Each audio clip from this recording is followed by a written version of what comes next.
So almost we came to conclusion of the topic, the small graphs.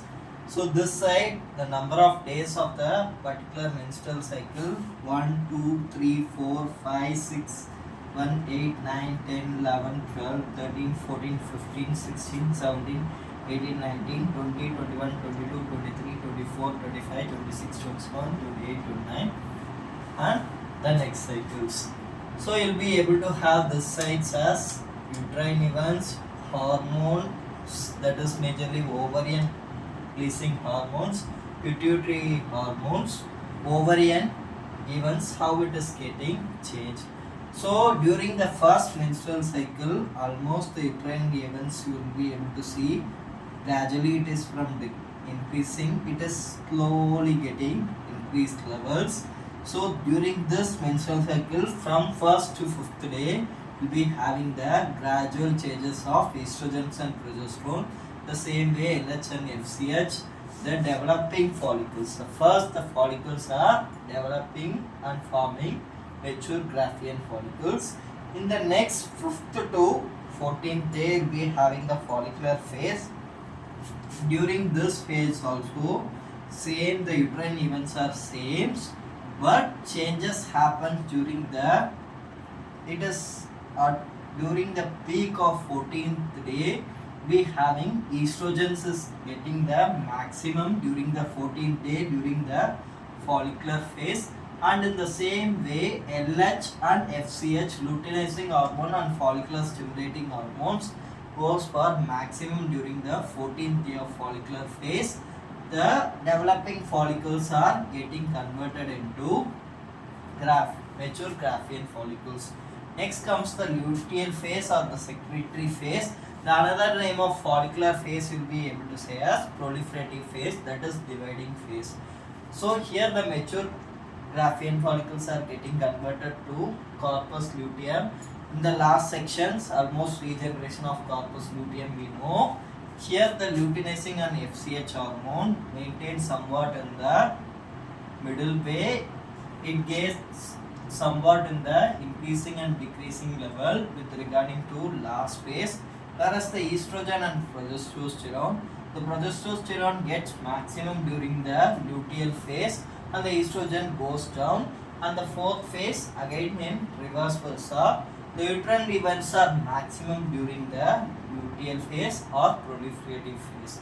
The major thing to note down, 1 to 5th day menstruation, here somewhat changes in menstruation, gradual flow, here developing follicles.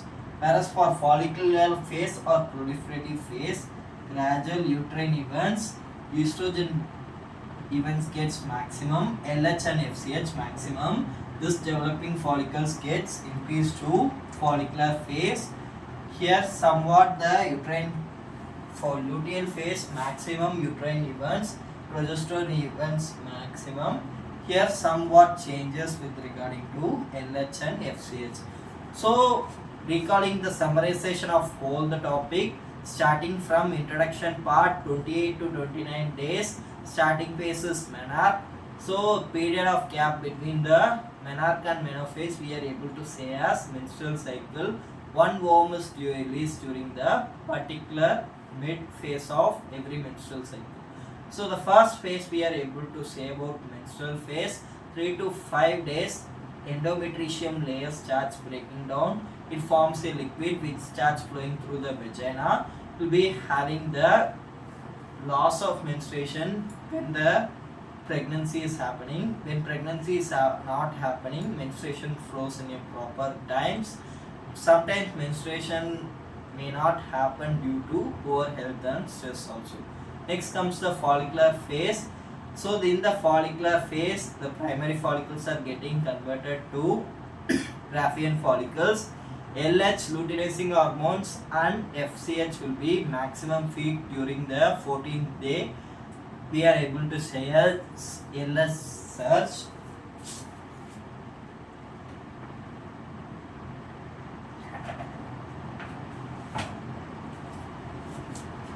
So maximum we are able to say as LH surge. That will be able to induce the gonadotropins also. When gonadotropins are induced, it will be ultimately secreting the estrogens. So next comes the, you'll be able to have the breaking up of Graafian follicles with the release of ovomes. Once the ovum is getting released, the remaining part of Graafian follicles changes to corpus luteum. This corpus luteum starts having the progesterone, secretes lots of progesterone that maintains the pregnancy. When there is no pregnancy, menstruation properly happens.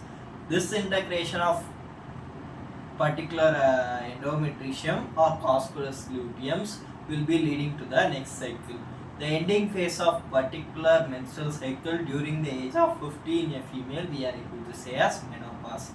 Thank you so much. Okay, before going for thank you sections, so you'll be able to have the both things. So when it comes to both things, you'll be having the 2 marks majorly menarche and menophase. Define menarche and menophase. It comes majorly, this one graph will be able to come for several NEET level based questions. They will be varying so much things with regarding to. So for example, the LH and FCH, it's minimum at during which day of menophase cycle. You will be having the options as 13th day, 15th day, and 27th day and 30th.